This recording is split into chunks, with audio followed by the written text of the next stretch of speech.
Welcome back to the Cat Knit Podcast. My name is Grace. Today is Friday, August 11th.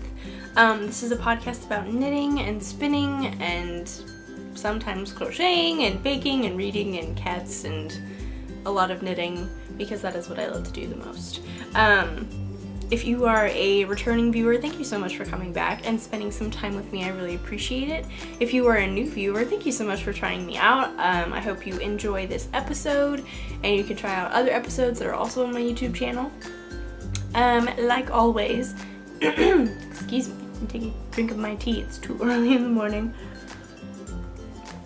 Like always, the show notes can be found on my blog. If you are on YouTube, it'll be linked down below, and if you're on my blog, they'll be down below. Also, my social medias will be linked down below. There is Facebook, Twitter, Instagram, and Ravelry. I am most active on Instagram for sure, so if you'd like to follow me on there, that would be wonderful. There is also a podcast group on Ravelry. If you go there and click on the groups tab and search the Cat Knit Podcast, it'll pop up. There's also an online store where you can buy some yarn that I've hand-dyed. That is thecatknityarns.bigcartel.com, and that'll be linked down below as well. So all the important things you can find access to down below if you're on YouTube or you're on my blog. Either way, it'll be below this video. So do not fret, it'll be there. If you have any questions about anything that I mentioned in the show, feel free to message me on any of those platforms. I would be happy to answer your questions. So yes. Once again, it is very early in the morning and it is already starting to get very warm. So we'll see if I go and find another piece of knitwear to wear or something. I don't know, but yes. It is very early. I do have my cup of tea in a very wintry mug, trying to disguise the fact that it is in the middle of August and it is very warm and it's not even 7:30 yet and it's already really hot, and I just wish it would be winter and that it would be cold. So that is why we are using our polar bear mug today. We want to be where the polar bears are because it's so hot. I say that drinking hot tea, but I mean, you do what you gotta do.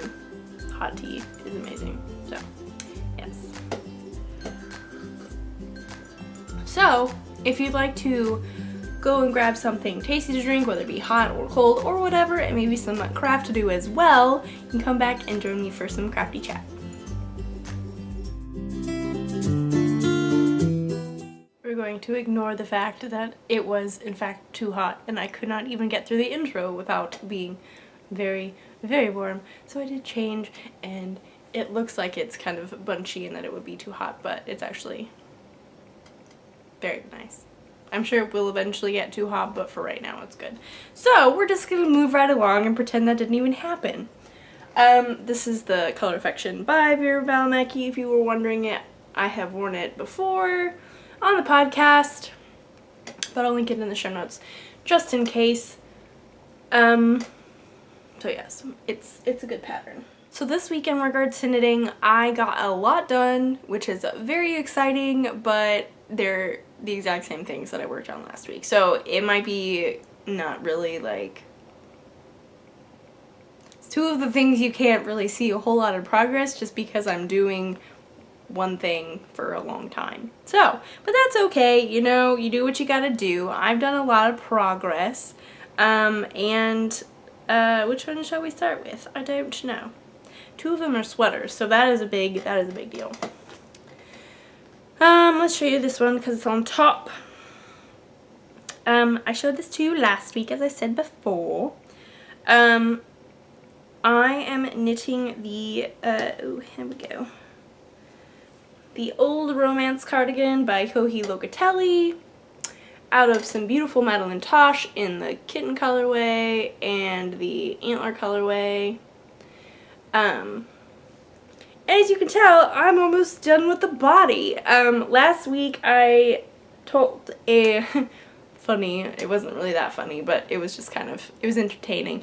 An entertaining story about how I was kind of like bummed or just not excited to knit on it, and so I decided to measure the body of what I had knit, and I was very surprised, happily surprised, that I only had around 2.5 inches left to knit on the body, which really inspired me to work on it again, and so that is what I've been doing. I know I haven't knit 2.5 inches, but I know I have knit a lot, so I haven't measured it yet, but I'm going to work on this a little bit more and then measure it so I can be even more surprised then, so that will be exciting. It is a wonderful pattern. It is very, once you get to the body, it's very mindless, but the sleeves, because they are a different construction or technique, there's a lot of different techniques that you use. I would not say it is a beginner sweater for that reason, but if you are an adventurous knitter and you think you're up for a really cool challenge, the pattern is very, very well written. It's very well, like, described what you're supposed to do. If you need any help, of course there's always YouTube, because you do have to graft a sleeve, both sleeves, and I don't graft on a regular basis, so I forgot how to graft, and so I went to YouTube for that, so I could, in order to do the entire sleeves. By the end, I was a great grafter, that's for sure. But yeah, so it's just like a long slouchy cardigan with these beautiful lace panels along the sides of the sleeves, which is very fun. And if you go back to the episodes where I was like just starting to work on this, I was actually knitting the lace panels at the same time in order to prevent second lace panel syndrome, because that is definitely not a thing. There's a thing in the knitting world, if you're a knitter, you're probably very aware of this, you have probably experienced this at some point in your knitting career. But if you don't know what it is, I will explain it to you. It is if you knit one item, say a sleeve or a sock or a mitten or whatever, something that you have to have two of. If you knit one and then you're like, all motivation is completely lost and you're like, ugh, I don't want to make the second one. This is so boring. Why do I have to make a second one? Why do I need two of these things? And it's like, well, you do have 2 hands and 2 feet and 2 arms, so you need 2 of them. And that is if something is, like, even if something isn't particularly simple, it's still more simple than this, in my mind, this lace. So I was like, I really don't want to have to do 2 of these or like take the time to do them separately, and so I just like, I decided to do both of them at the same time. It was a very random idea, and it was probably more painful than it needed to be, but I'm really glad I did it that way, because once I was done, and I was ready to move on to the next step. So in hindsight, I would definitely recommend doing it. It will not be the most fun thing in your entire life, but it'll be worth it. So I highly recommend knitting both lace panels at the same time if you are knitting the Old Romance cardigan. So yes. Also, fun fact about this project, I don't think I've mentioned this before. I might have mentioned this before a long time ago, but I haven't mentioned it in a while.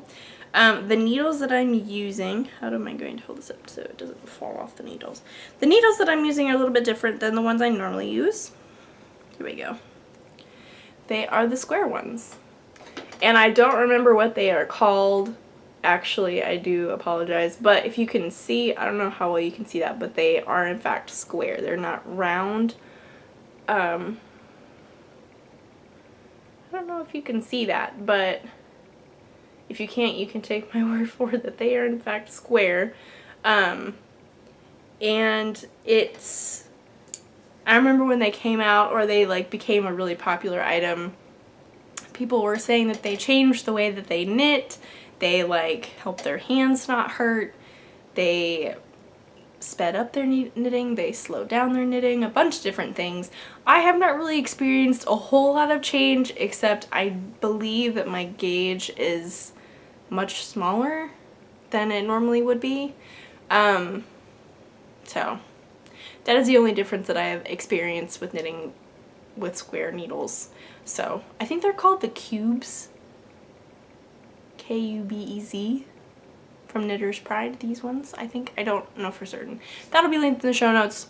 Don't worry. If you have any interesting information about square needles that you have experienced, feel free to share that. I would be very interested to find that out. So yeah, they're really fun. I do enjoy knitting with them, but they don't make my hands feel any better. They don't make me knit faster or slower. So, but it's just an interesting, fun novelty item about the sweater that I'm working on. So that's fun. Yes. So I should probably take this out of my bag so I can get to the other things that I'm going to be talking about, because things is plural. So next on top, we're gonna go with that. I have made quite a bit of progress. You probably will not really be able to tell, or maybe you will. I don't know. I'm doing the exact same thing I was last time. It's just a lot longer now, so we'll see. This is the Veronica cardigan by Shannon Cook. Everyone is making one, so if you are not making one, I highly recommend you make one because it is so much fun to knit. It is like the perfect, most coziest, slouchiest sweater that you could ever want.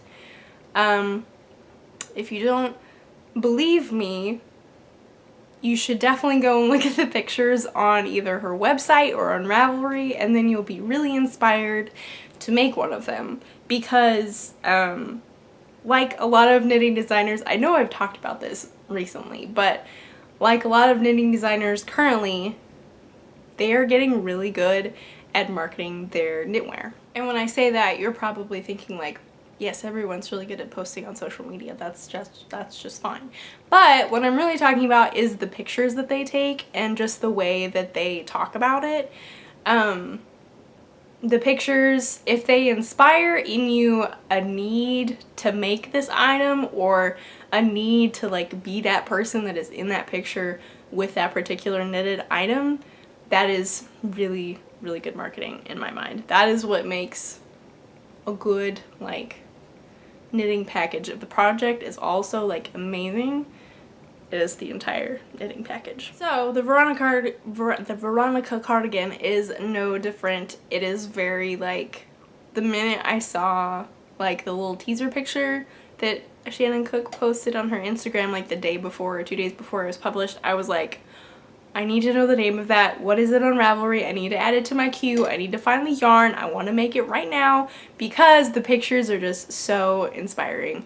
And if you haven't seen them, I highly recommend you go and look at them on Ravelry or on her Instagram. I will link that in the show notes as well so you can go take a peek. And I'm now about to show you something that doesn't look anything like a cardigan, but do believe me that it is a very beautiful sweater.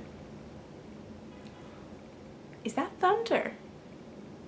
I think it is. That's nice. Anyway, moving back to the cardigan, which is not the most important thing at the moment. Here's what I have so far. And I've made quite a bit of progress. Let's see if I can tuck this into my...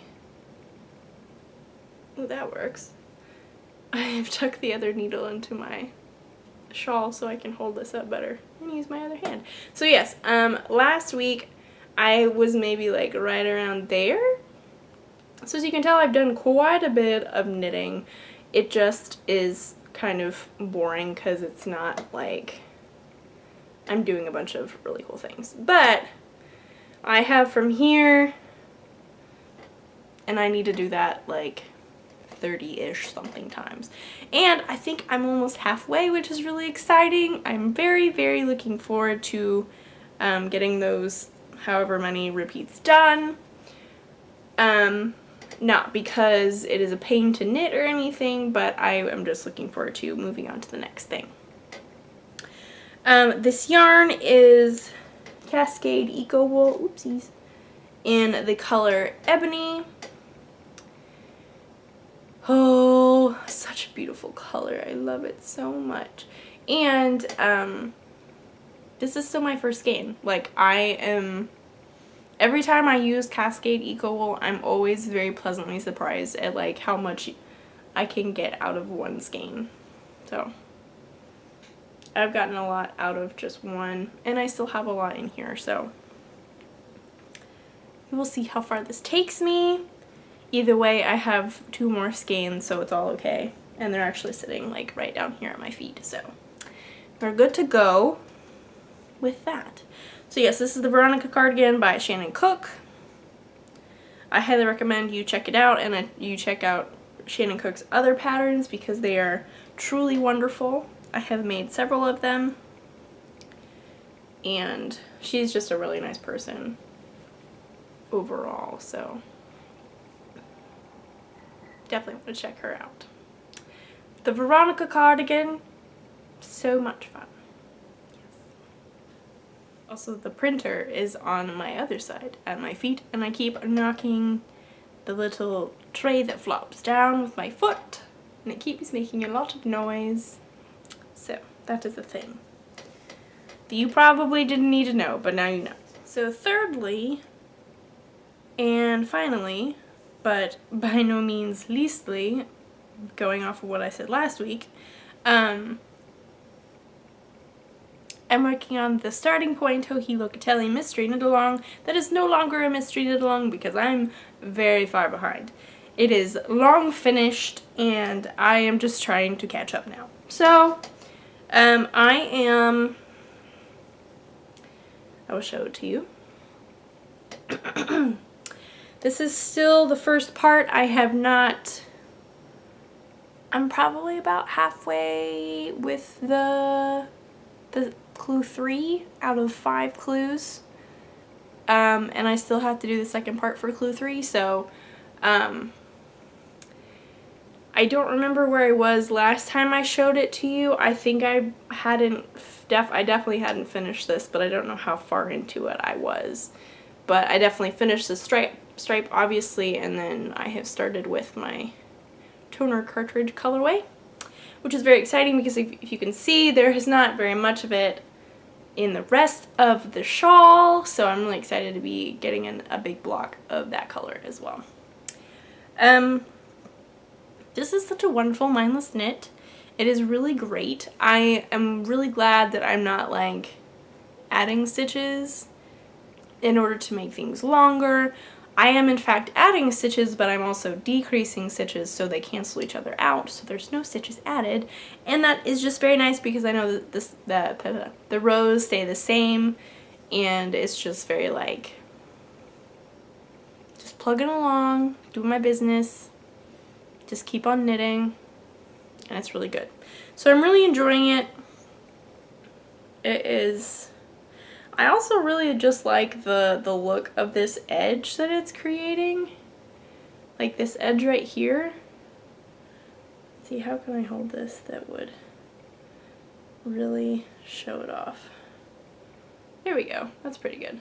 So this was like the shawl edge that we worked on, and then we started doing this decreasing thing on the sides, and I know she does a different like slip one stitch at the beginning of the row, but I really liked the way that you, what am I trying to say? I like the way that it looks when you slip the last stitch of a row with the yarn in front and then you knit the first stitch of the next row, opposed to knitting the last stitch of the row and then slipping the first stitch of the next row.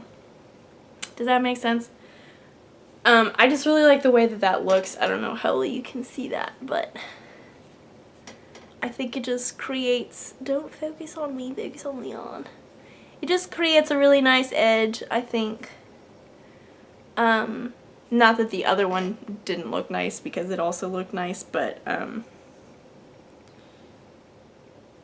yes, here, let me show you an example. So this is the way that it would look if I knit the first stitch on every row. See those little bumpies? And there's nothing wrong with that. That is just the way that it turns out if you do it that way. And so I had been working on it that way.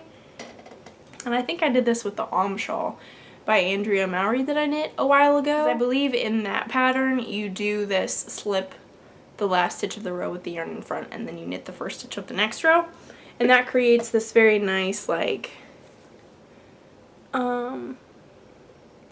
it's a smoother edge. And if I was to be picking up along this side, if I had to do that, I don't have to do that, but if I had to, that would definitely be my, like, way of edging of choice, I guess, because if you can see, I don't know how well you can see this. Hopefully you can see this pretty well. We will do our best. If you can't, I do apologize. But if you can see, so these last stitches here on the end, you can see there's a little bit of space where my finger is.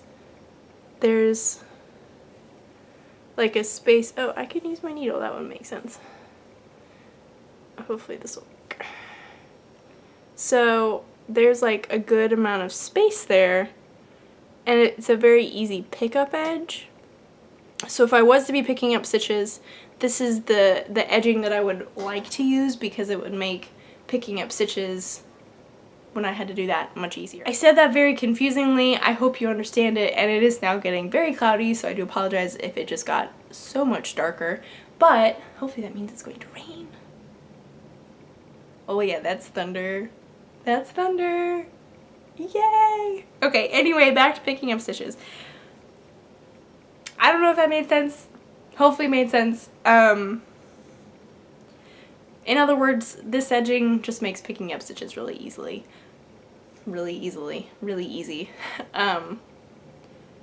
And so yes.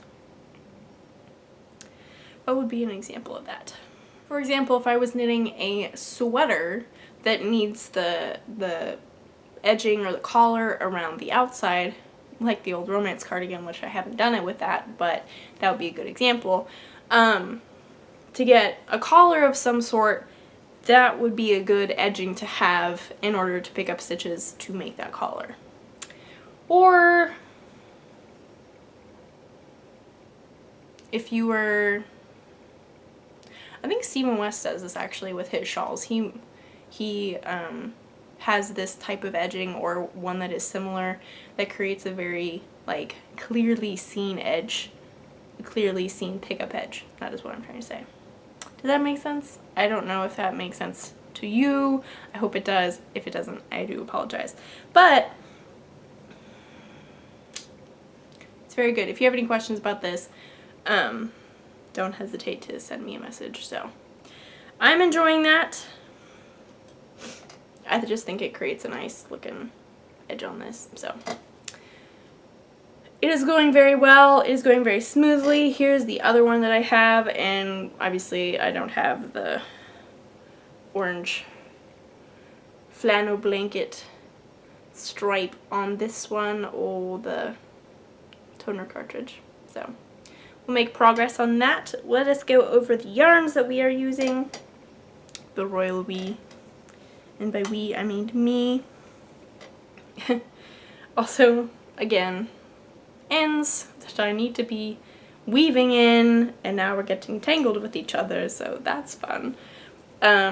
This top one up here, that thunder though. This one up here is Manostel Uruguay in the Fino base and the Rosewater colorway. This one here is the same base in the Havisham colorway, and these two both have cashmere in them, and they feel so good. They're amazing to knit with. This color right here is Madeline Tosh Mo Light in the flannel blanket colorway. No, this is the BFL one. Madeline Tosh BFL Light, I believe. Then this color here, this black stripe right here, is Madeline Tosh Mo Light in their toner cartridge colorway. And then this gray stripe right here is Madeline Tosh Mo Light as well in the kitten colorway, which is left over from my old romance cardigan. So those are my colors. It is coming along. It is very big. So yes, I'm very excited about this. I'm looking forward to wearing it because, like I said last time, the pictures that are online are very inspiring. I love looking at pictures. It's funny, usually when I am working on something like this, or any of these 3 projects actually, I have the pattern on my computer, so I have the pattern pulled up, and I also have like the project pages of that particular project pulled up, so I can look at them and be inspired and be like, if I happen to be trudging through a row and I'm like, I really don't like this, I can like look over to Ravelry and be like, oh, but I really want that, so like, let's power through it. I can do it. Not that I'm ever trudging through rows with this, because it's so much fun. All of these things are fun. But you know what I mean. If there's ever a row that is just seemingly goes on for forever, even if it doesn't, I can be inspired by the people on Ravelry. So yay for Ravelry. Also, this is a very random fact, and I wasn't actually planning on talking about this, but I was just thinking that none of these are really living in any project bags, except for like my fringe bag. I always get those words mixed up, but one of these bags, you know what I'm talking about, with all my pins, which is wonderful. This is housing all the yarn for, there we go. All the yarn for the starting point for this guy.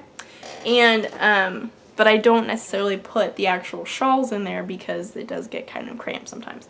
So, to make things and transporting them very easy, especially for like podcasting purposes, I have everything living in one big bag, and so I can just pick it up and bring it in here from the living room, which is where I usually sit and knit. I can just bring it into the study where I record, and it's a massive, massive bag. It's like this faux plasticky leather, but it's still very nice. It looks very classy. And I believe it's reversible, actually.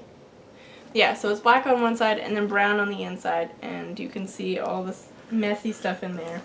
And it also came with this very nice pouch, which is very nice. And this thing has like this guy, which I don't, oh, I remember, you can attach the wallet thing to this thing, because it's got a snap. I suppose for easy access if it is inside your bag. Anyway, I got this from Target. This is a very popular type of bag to have right now, especially if you are a working businesswoman. These are all over Instagram, and if you get a fancy kind, they're usually really expensive. But at Target, they're only about $25 to $30. So, which, granted, that, I mean, it's not like cheap, but that just got in my mouth. It's not cheap, but it's much cheaper than like the really nice kind would be. And so it just works really well for carrying around a lot of like businessy stuff, if that is what you want to carry around, or it just works really well for holding all your knitting, especially if you have bigger projects currently, and you can just transport the bag from room to room, wherever you happen to be knitting, and you can just bring everything with you. I also have my notions bag in here, I think. I have a package of Kleenex, which is always important. And yes, so highly recommend. I don't know if they still have these at Target, but I bet they have like a version that is similar to this. I got this last summer, I think. And yes, it is reversible, like I said, and it's got this magnet-y thing right here that keeps it semi-closed. It definitely doesn't stay closed, but it just pops open. So I'm not usually closing it anyway, but that's what it would look like if it was closed.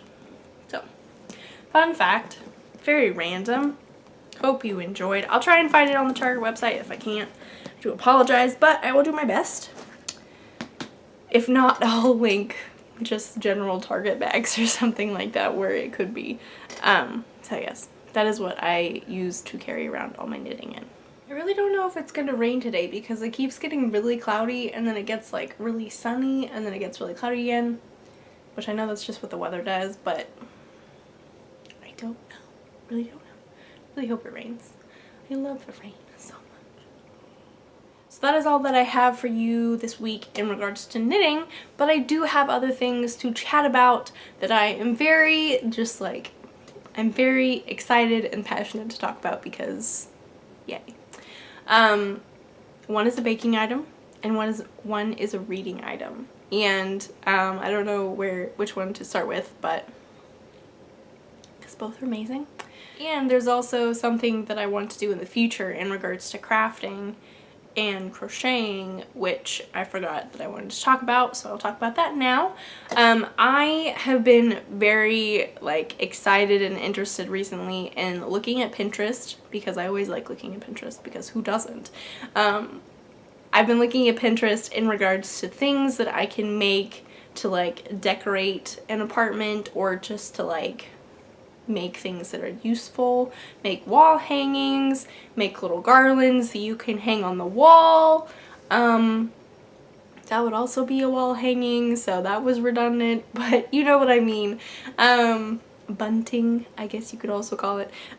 Pillows, whatever, stuff like that. Fun things that look very cute. Like cactus pillows. Who wouldn't want a cactus pillow? Or a donut pillow? Because who wouldn't want a donut pillow? Stuff like that. And I was looking around last night, as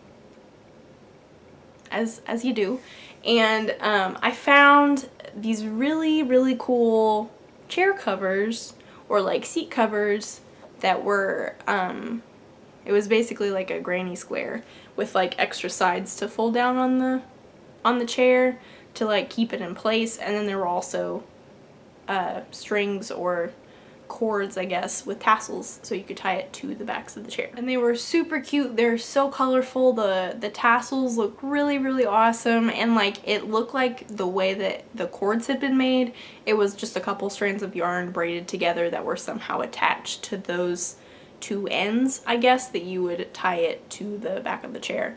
And so I pinned it, of course, because that's what you do. You pin it to be reminded of how amazing these things are that you find. And so I went to Ravelry and I tried to find it on Ravelry and I couldn't find it, and so I was a little worried that it was just a random picture that someone had put on Pinterest. But thankfully it took me to a blog, and I think it's called Poppy Creates. I believe it'll be definitely linked in the show notes, so don't worry. I believe the blog is called Poppy Creates. And she was using IKEA chairs, which is actually what I have, so that makes it even better. Mine are not the kid size though, that is the only difference.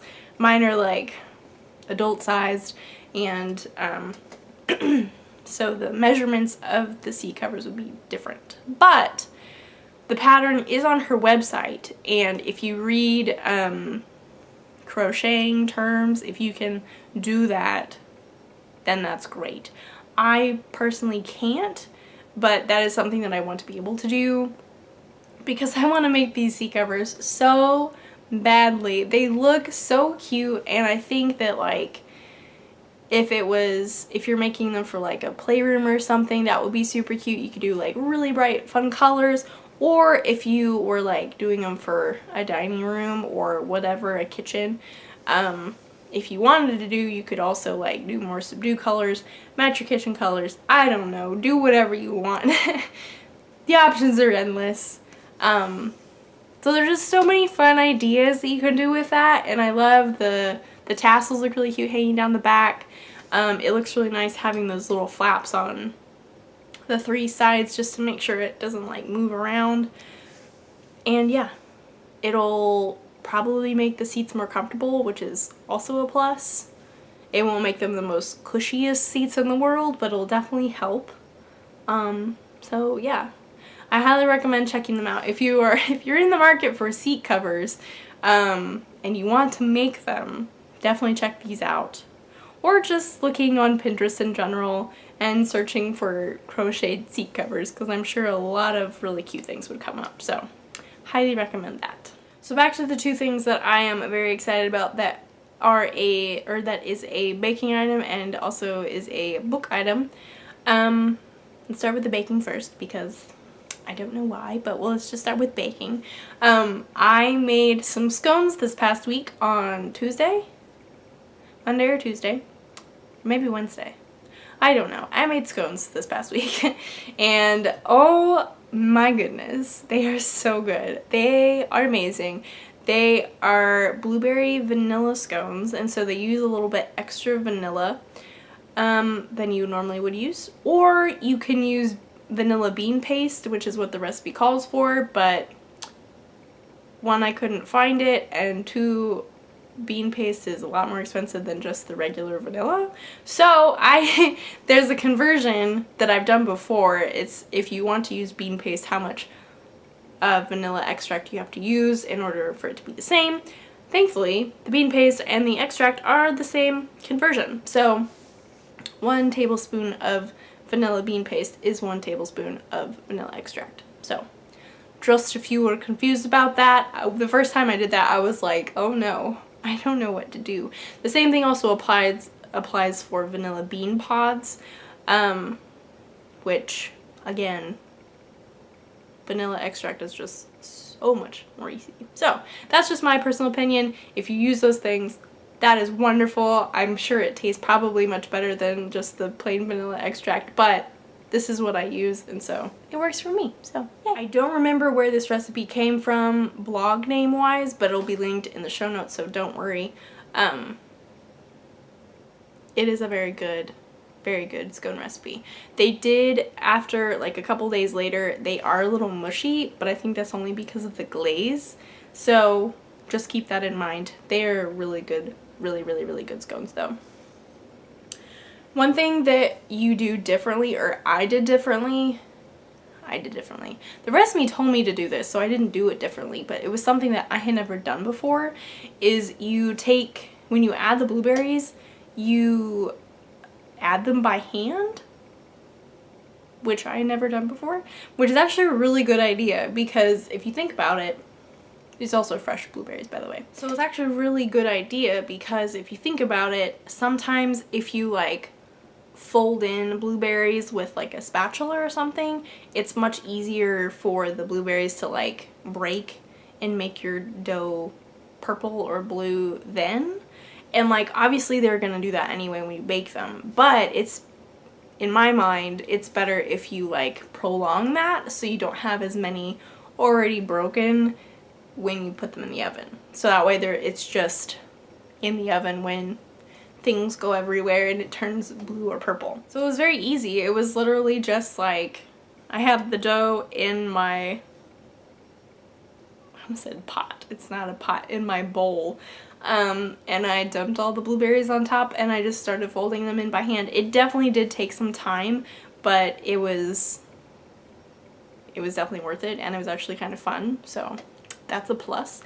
I also did a new thing, a new technique to me. I'm sure a lot of people already know this. This is probably just like old knowledge of scone making, but I was pretty proud of myself for doing this, because it was like, I don't know what I'm doing. Hopefully this will turn out just fine. And it did. So I'm going to share this information with you, fellow scone lovers, if you're out there. So if you like scones that are in triangular shapes, granted there's nothing against scones that are any other shape or just the circulars.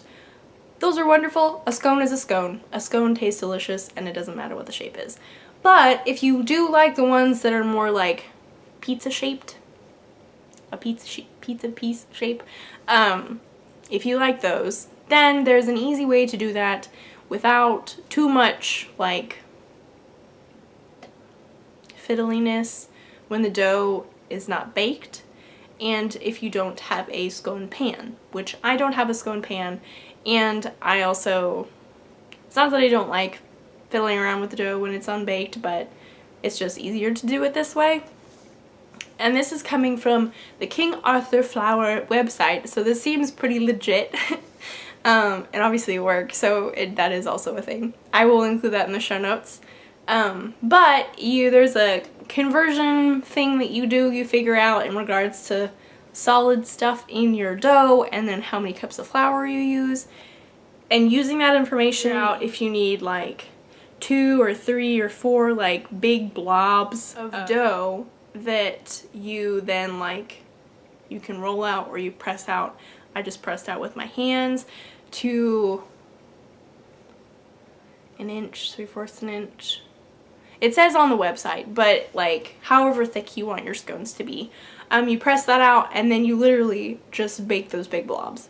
And then when they come out of the oven, the website says to like let them cool a little bit so they don't like crumble, because there's like the website, this kind of scared me a little bit because I was worried about ruining my scones, but the website was like, if you do it when they're too hot, it'll crumble, and if you do it when they're too cold, they'll also crumble. And I was like, oh no, this is a very small like amount of time that I need to do this. I don't know when I do it.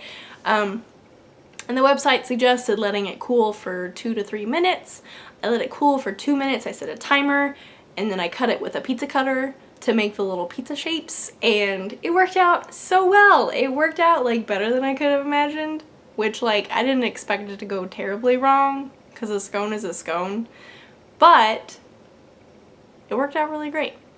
And plus I made like really unique looking shapes because, or triangles I guess, because my circles were not completely round, and so it worked out really great. It was super fun, looked very scony.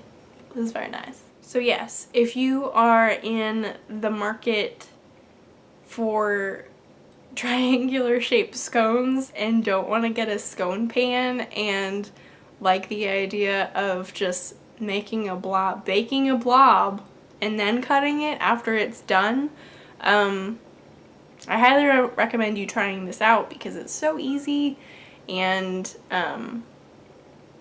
yeah. It decreased the amount of time that you are on a floured surface, which there's nothing wrong with that. I definitely don't mind that at all, but there's more likelihood of a mess to be made, I guess, because flour can go everywhere. It can go on the floor. Where I was doing it, it could have gone in our dishwasher, which I know there's nothing wrong with that, but still, I didn't want to clean up a big mess, and so doing this prevented having flour everywhere. It was a short amount of time. Does that make sense? So yes, it's a good way to go. I will definitely be making scones like this again, both the recipe and this particular technique of pizza shaped scones. So yes. So lastly, this book item that I'm very excited about. I mentioned last week that I had literally just started it, and then a couple days later I finished it because it was so good. And that is The House at Riverton by Kate Morton, which I remember the name and the author because last week I didn't, and I had to look it up on the podcast, but that's okay, you do what you gotta do.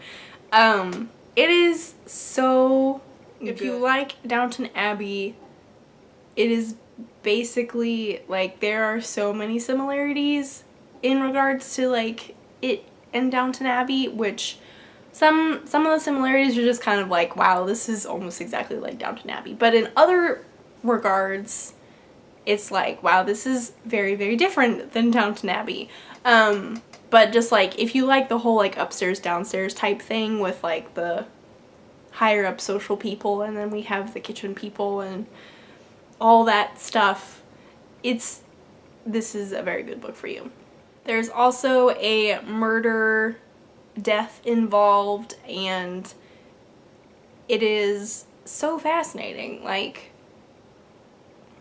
I don't know how to explain it. It's just really good. The descriptions are really good. I really enjoyed the character development. I do know that some of the people on Goodreads, the reviews, didn't particularly like the character development, but that's okay. Your personal preference, that's fine. My personal preference is that the character development was great. I really enjoyed it. The way that it was written was really good. The research was really good. One thing that I have seen a lot about this author, Kate Morton, is that she is really, really good at her research and like transporting you to wherever she's writing, wherever her writing is set in, and I completely agree with that. Having read this book, I felt like I was there, and I was like in this area of England, and I was like in this house. So good. Descriptions are so good. Some people like the ending, some people don't like the ending. I personally was like, I was fascinated by the ending, so I liked it. It's very different. I could see why some people wouldn't like it, only because it kind of like, something really big happens and then the book ends. And some people will probably be like, well, what happens? I don't know what happens. That's a really dumb thing to do. Like, something massive happens and then the book ends. Like, what? Sometimes that is definitely annoying. I definitely agree with that. I would be annoyed in other books, for sure. I've definitely read many a book like that, and it's very frustrating. So, I do know where they're coming from, but in this particular book, it had already, like, explained so much that in my mind I was very satisfied with that end, and it was just kind of like, okay, all this stuff happened and now this has happened, so that makes sense. I can see that. But it was also, it left enough unknown that it was kind of like, well, I can still think about it and I can imagine why, and I can imagine like what happened after that. Is this making sense? I don't know if this is making sense. In my mind, I thought it was very well written, and I thought that the ending was really good. That it like, it told you enough, but it also left you guessing enough to make you still think about it. And so I finished it maybe on Tuesday, and I still have not started another book, and I'm really struggling with that because I keep trying to find another book to start and I can't because I keep thinking about this other book, and I'm like, I just want more, but I also don't want more at the same time. Does that make sense? I don't know if any of this makes sense. In my mind, this is my book thinking process. It's just a really good book. I don't know what else to say about it. It's so well written. The characters are great. The descriptions are amazing. The setting and research is wonderful. And yeah, it's a really good book. I highly recommend it. And it's A House at Riverton by Kate Morton.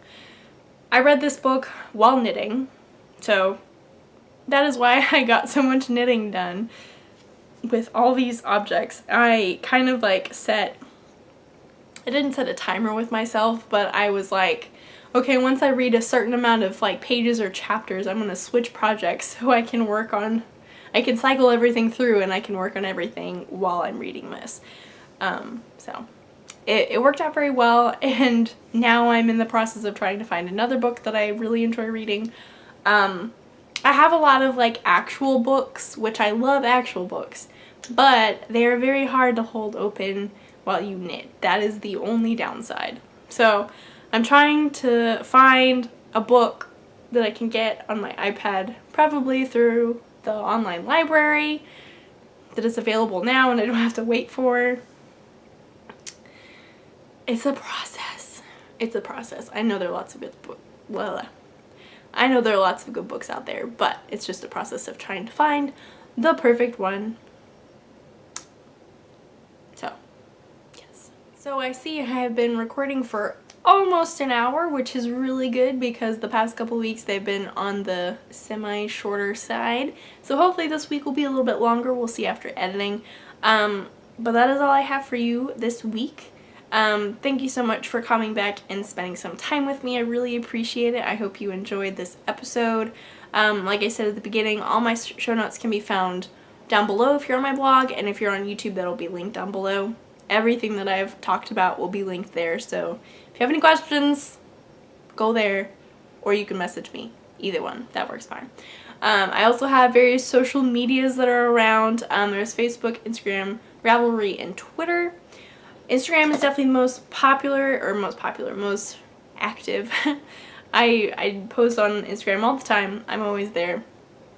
Also, fun information, the Facebook page name has been changed, which is really good. It used to be the name of my blog, which you'll probably know that if you go to my blog to see the show notes, which was Knitting Goddess with a Cat.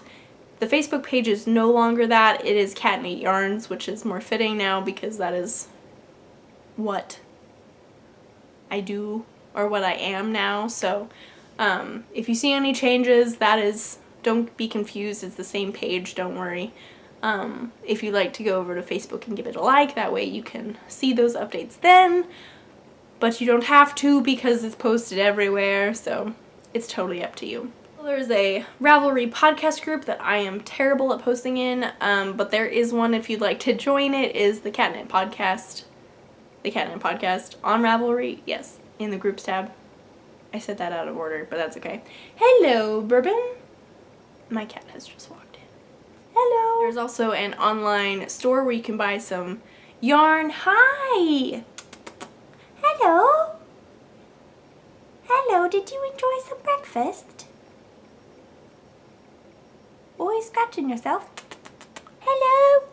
Hi. He's just barely out of reach. I can't touch him. Hey.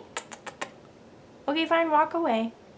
There's also an online yarn store where you can buy some yarn that I've hand dyed. That is the catknityarns.bakecartel.com.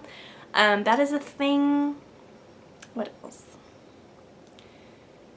If it's hot where you are, I hope you're keeping cool. We're definitely trying to keep cool. It's been really hot recently, so we are trying to keep cool at all times, but that is sometimes a struggle. Yay, Texas. If you have any weekend plans, I hope they are wonderful. I hope you have successful crafty plans. I have some crafty plans this week, hopefully, to find a new book and knit and read it a lot. So hopefully that'll happen. The patterns for the fall are beginning to be published and are rolling in, and I am being very distracted, and I really just want to cast on a bunch of new things, and I want to get yarn for new things, but I have to restrain myself because I have a lot that I need to finish. And a lot that I need to use up clearly. But yes, it's fun seeing all the patterns for the fall be published and come in and be inspired about things that I want to make but can't currently make because there's other things that need to be finished. But that's okay. They're fun things that need to be finished, so it's all good. All good. If you've had any good book readings lately or good book recommendations, I guess that's how you say that. If you had any good baking experience recently, I'd love to hear about them. That sounds very fun. Any good book recommendations? That would be wonderful. But yes, I hope that you have had a wonderful week. I hope you continue to have a wonderful weekend, and I guess I'll see you guys next week. Bye!